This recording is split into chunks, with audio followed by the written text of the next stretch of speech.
everyone, Neophyte DAG bringing you another message, and this is part 3 to breaking the spells caused by shameless lies, taken from Job 9 verse 24, 1 Maccabees 3 verse 48.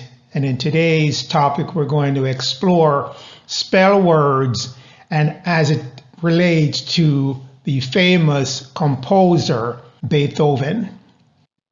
We'll cover these two verses and all of these shameless lies messages because these two verses deal specifically with the faces of the children of Shem, the descendants of Shem, being covered, disguised by the children of Japheth in order to make all the events that were being done by the children of Shem appear to have been done by the children of Japheth.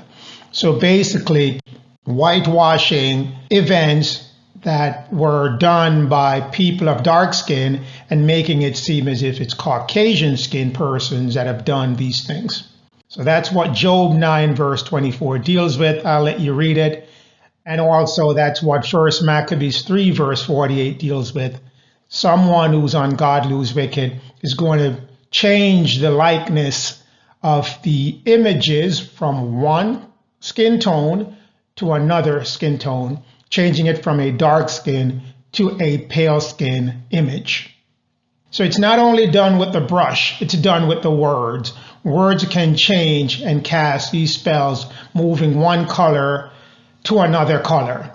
And if you don't know what are the code words for the dark skin color, when you see those in books, you'll think it's another person it's talking about, another race, and you'll miss it completely. So we're going to cover today swarthy, tawny, and ruddy. These are three words that are used a lot in the historical books that are put in private places, not in the public forums, but in private places to hide who the true people are that are being talked about in these books. And if you don't know the words that they're signifying a particular complexion, then you'll miss who the book is really talking about. Let's go over the meaning of these words. Swarthy, the first one, of a dark complexion, a black complexion, an African complexion. And it can also cover someone who's of a tawny complexion. Tawny is a lighter complexion, but it's still a dark skinned person, but it's a lighter. Tawny, of a yellowish dark color, so it's a dark yellow, lighter than a dark skinned person. It's a light-skinned person. Moor or Spaniards, they can be of both complexion, dark, and a lighter dark. Ruddy has two different meanings. One can mean of a reddish color, like a blood color, and the other can mean of a bright yellow color. But they both refer to a dark-skinned person, a person who's swarthy, not a pale skin, not a fair skin person. This is the complexion color chart. Take a look at it, know it very well. These are all the spell words that are used to define the shade. Once it comes to the dark skin shade, these are all the words that are used in books to define who the persons are that are being talked about. Also, with the sandy, fair-skinned, pale, and fresh, and florid, those are the ones used to describe the Caucasian race. And you will see those 5 words used in various books. But when it comes to talking about the dark-skinned race, you have a whole list of different words that are used to disguise the persons that are being talked about. Know these words. When you see them in books, you won't be misled in terms of what is being talked about. The last 4 on each of the list for the dark skin that I've given you, moreno, morena, that's the Spanish version of the spell word basane, basani, that's the French. So know these words, and they'll come in very handy when you start reading documents, historical documents.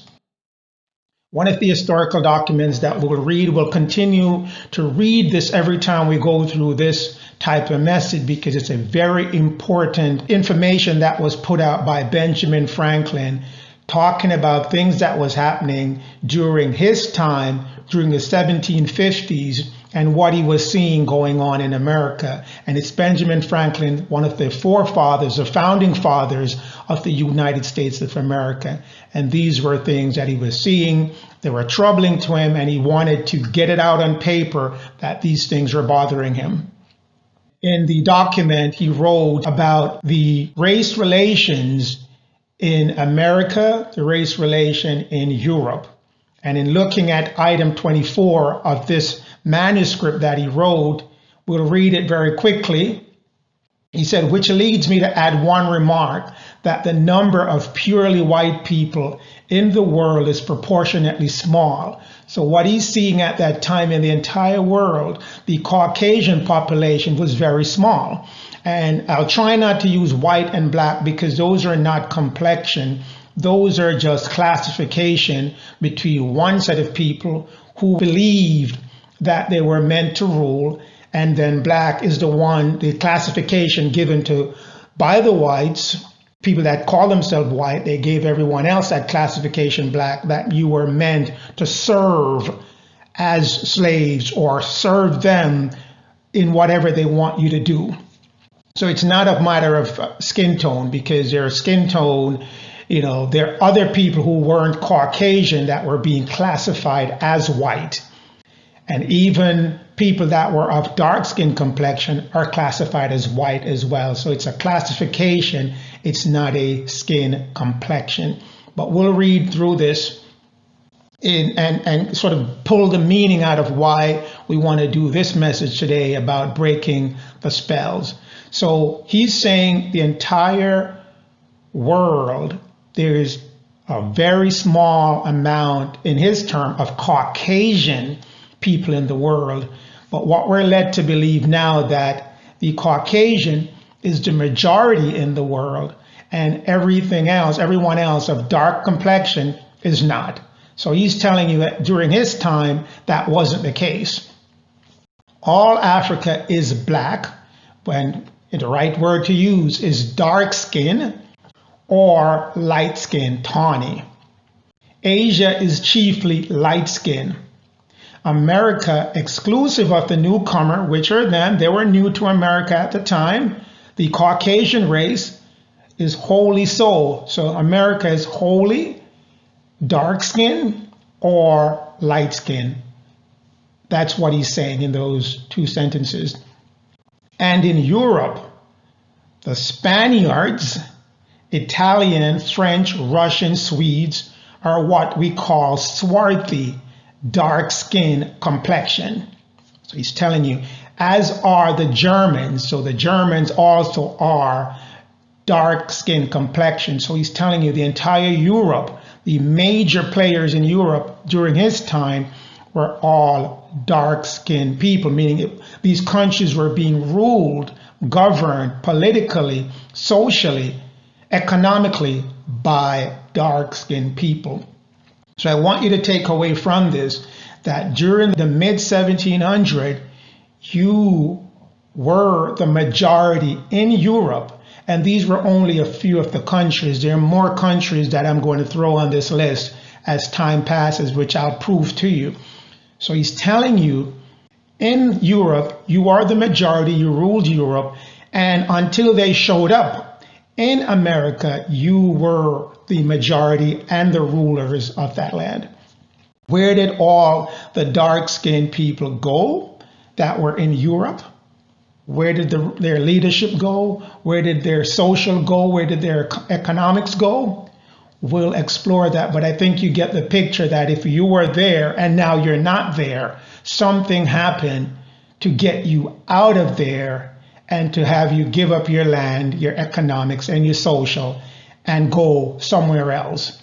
And very likely, if you had all that going for you, you wouldn't just pick up and go.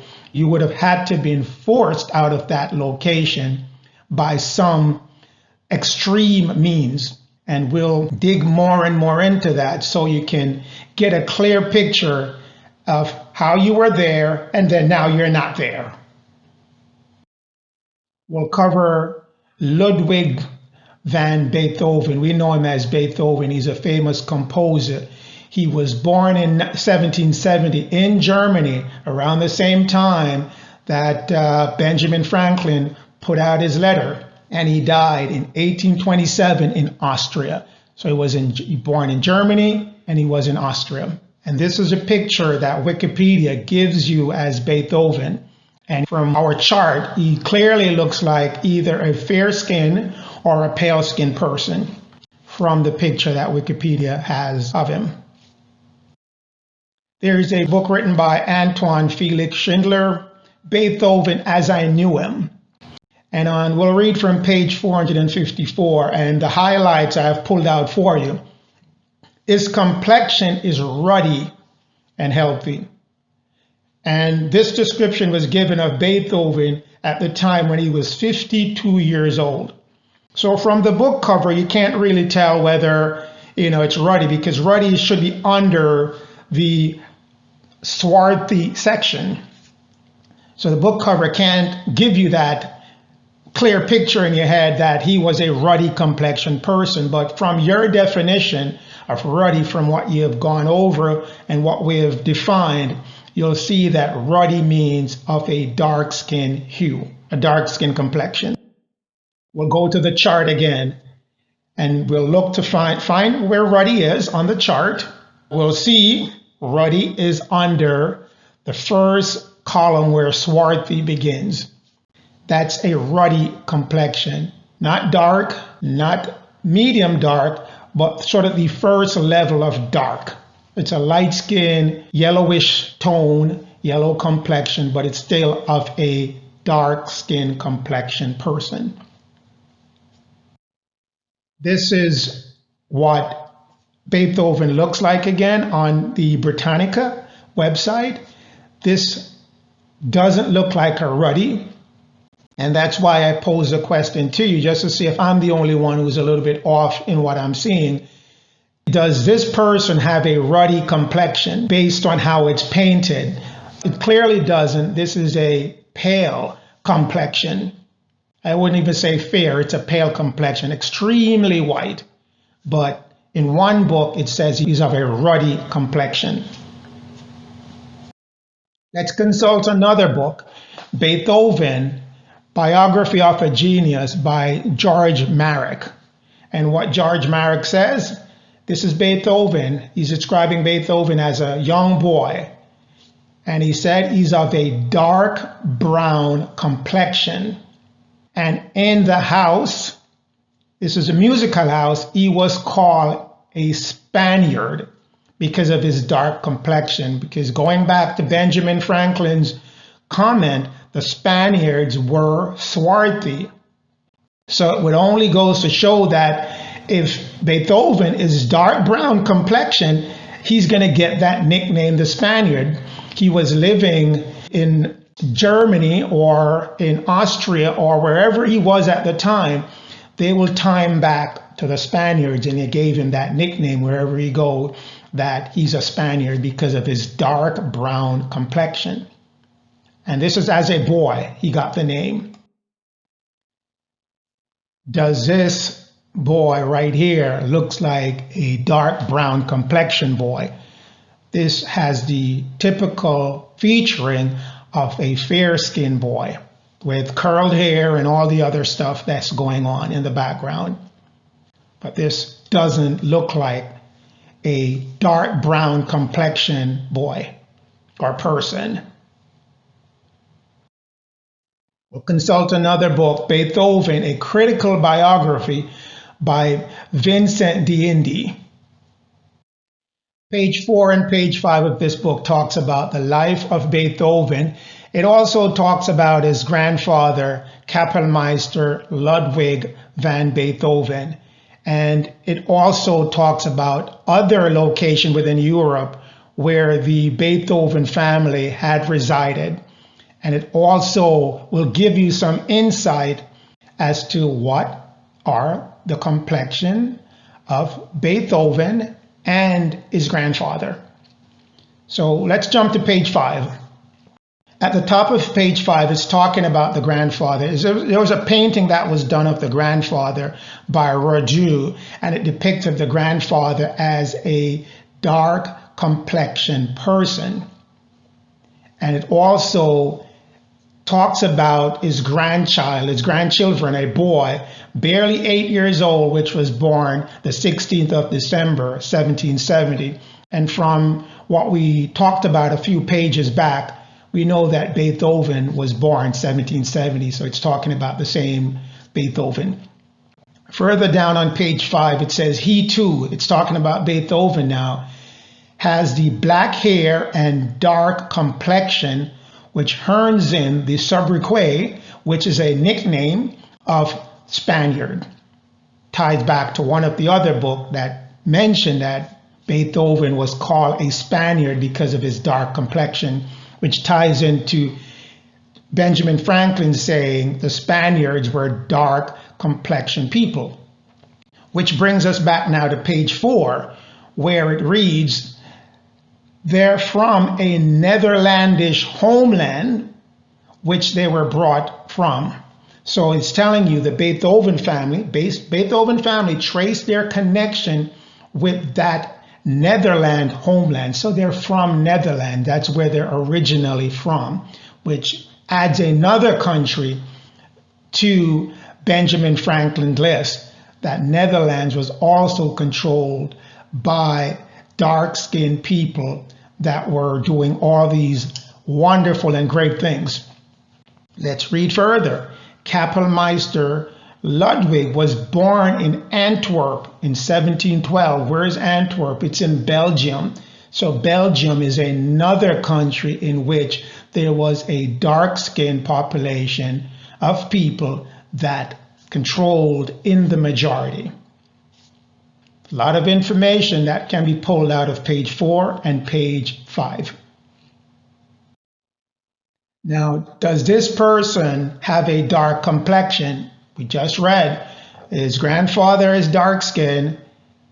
Beethoven is dark-skinned. They call him the Spaniard because of his dark skin.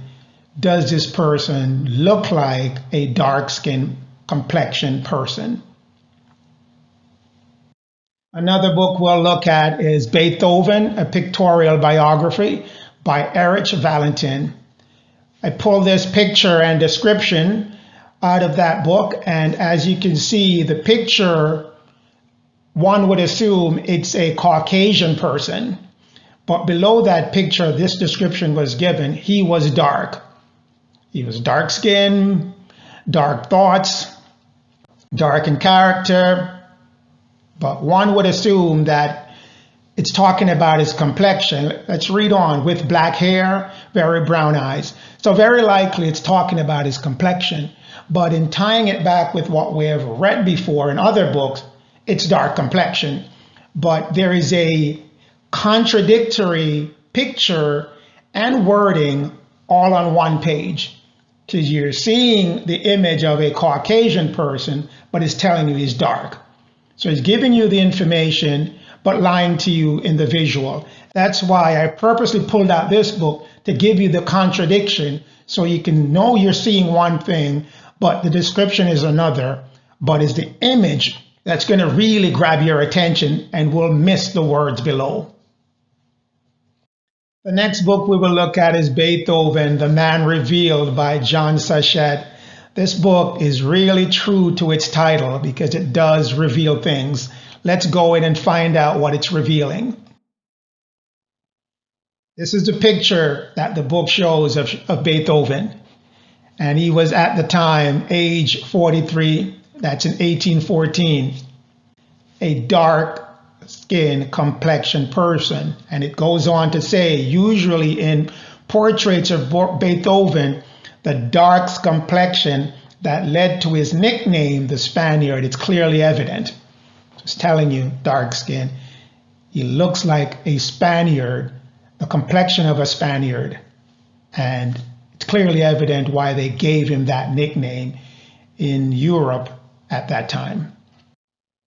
So we'll go back to Beethoven, A Critical Biography. We'll jump back to that book for a moment. Let's see what that book has to offer. It has to offer more pictures of what Beethoven looked like. This is Beethoven on the left side as a boy. He was, well, a young man. He was 26 at the time, dark skin. And the picture that we just covered from that previous book, Beethoven again in 1814. This is the black and white version of it. A dark skin complexion person. Which brings us back to Beethoven as I knew him. And on the cover of that book, there is a picture of Beethoven with his signature to go along with it, image of a dark-skinned person, which ties back to some of the previous dark-skinned images that we have seen. Some of these images have been shaded lighter over the years to bring us the Beethoven as we know now, a white, pale-skinned, fair-skinned person. This is the colorized version of Beethoven, a dark-skinned complexion person. This was taken from the Britannica website, and Britannica website also gave us one of the pale-skinned, fair-skinned image of Beethoven, so they're putting out conflicting information. But given that majority of the information out there on Beethoven is that he's a pale-skinned, fair-skinned complexion person, one might see this picture and not get the true meaning of it, that it's lies mingled with truth. And if there's no way to understand that the lie is that lie, then the truth will just go unnoticed.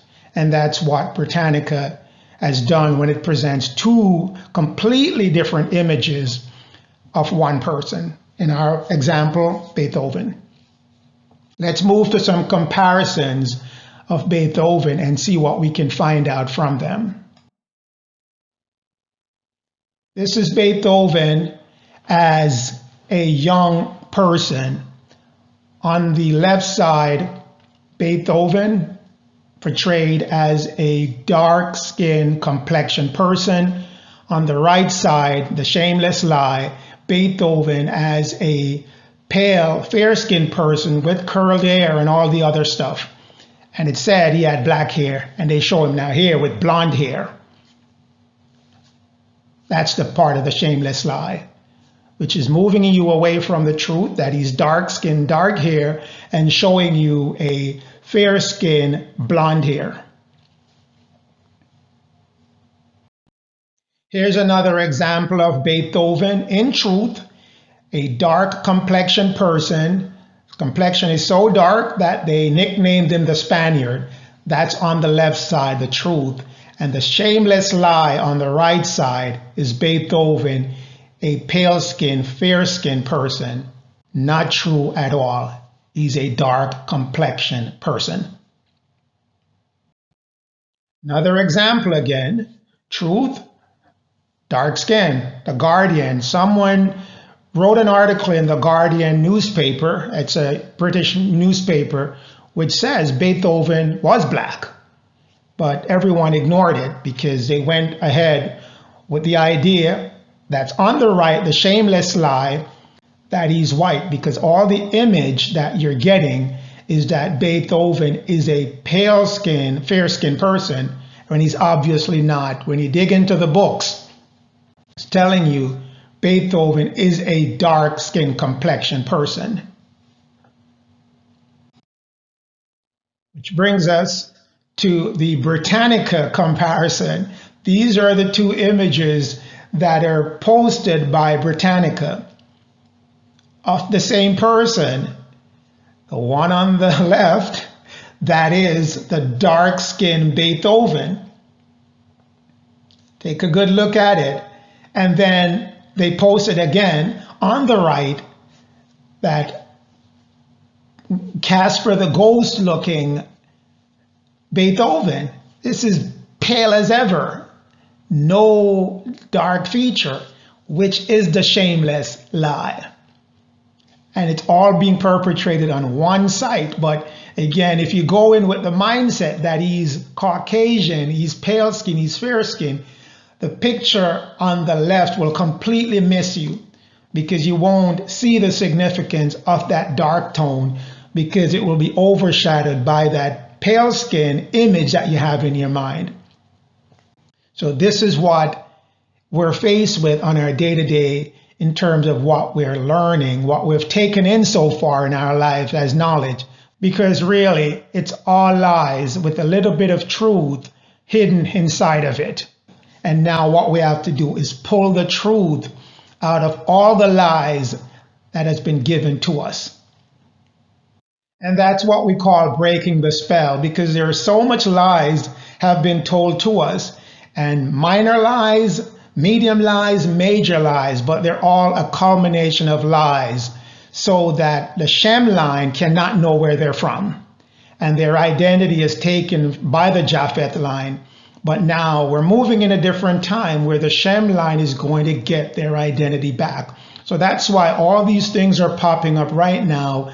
For those who are seeking knowledge and information, they'll find it, because now the time is ripe to get all that information, because it's there.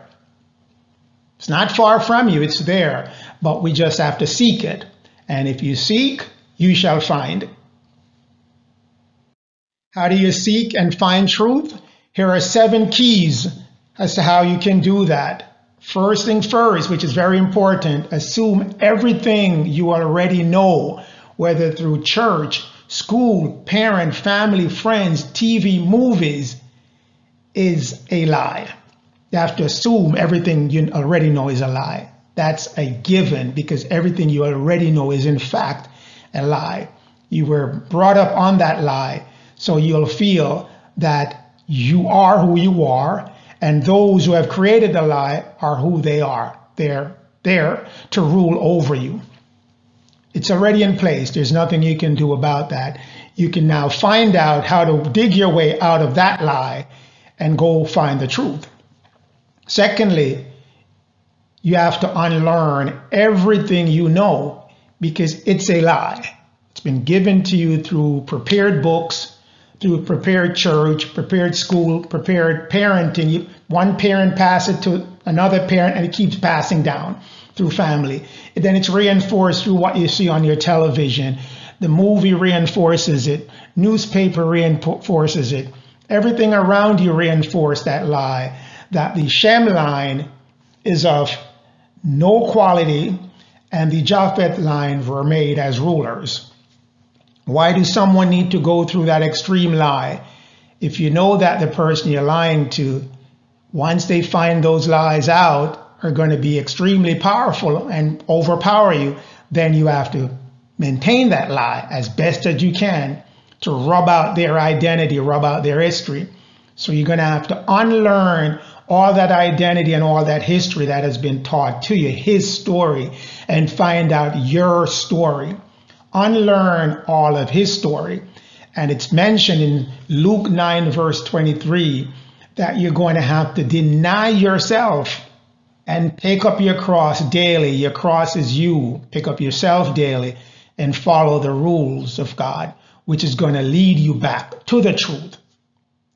Then now, this is you're finding your way now back to the truth. Relearn everything by doing your own study or research, or from sources that you know are credible. You're going to have to relearn. You can't go by what you already know, because if you already know a lie, whatever you're adding on to that is only going to be a lie mixed with other lies. So you have to strip away and start back to, you got to go back to basics. The basics, and work your way back up. Fourth, question the truth of everything new that you learn before you accept it. Even me telling you this, or telling you about Beethoven or Shakespeare or whomever, go check it out and see if it makes sense. If it does make sense to you and I've proven enough to you, accept it. But don't take things without proving it out yourself, because you're going to be accepting more lies from whomever does not have your best interest at heart and want to tell you a lie. Fifth, you must learn a new truth each day. You can't go by not learning. You got to learn something new and something truthful that's impactful to your life. If whatever you're doing, whatever mediums you're getting your information from, not giving you truth, real truth that you can learn from, then you need to shed some of that out of your life and start bringing in truth that's going to be helpful to you. Because only through truth will you be set free. When in doubt about the truth, focus your concentration on your pineal. What's your pineal? It's the back of your head. That's where you get all your intuitions from, whether spiritual intuitions or physical intuition. That's where it comes from. That was put there as your access point by God, Allah, Jah, Most High. He puts it there. She puts it there. So you always have access to finding truth. Would not put you here on a planet without any help at all. It's there. You just have to tap into it. And then the last one, which is very important, whatever you learn, put it in practice. Don't just learn it and then it vanishes. Put it into practice. Make it a part of your life. Incorporate these 7 in your day-to-day, and believe me, you're going to find knowledge. If you seek, you shall find it. Can't find it if you're not looking. So start looking for truth, and you will find truth. This brings us back to the purpose of these messages, is to break the spell that has been cast upon us, the Shem line, the Shem descendants, that has been cast upon us by the Japhethan descendants, that we are not the true chosen people of the Lord, though the true chosen people of the Most High, Allah, Jah, the Creator God.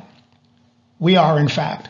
So we're going to break this spell. We're going to do it together, not individually, but as a group. We're going to start coming into knowledge of ourselves, of how powerful we have been made by the Lord, Thoth, by Allah, God, the Creator, the Source. And once we find that out, there isn't anything anyone can do to break that and take that away from us. I want to wish you a very pleasant day, and as always, continue and keep gaining truth and knowledge. Take care until next time.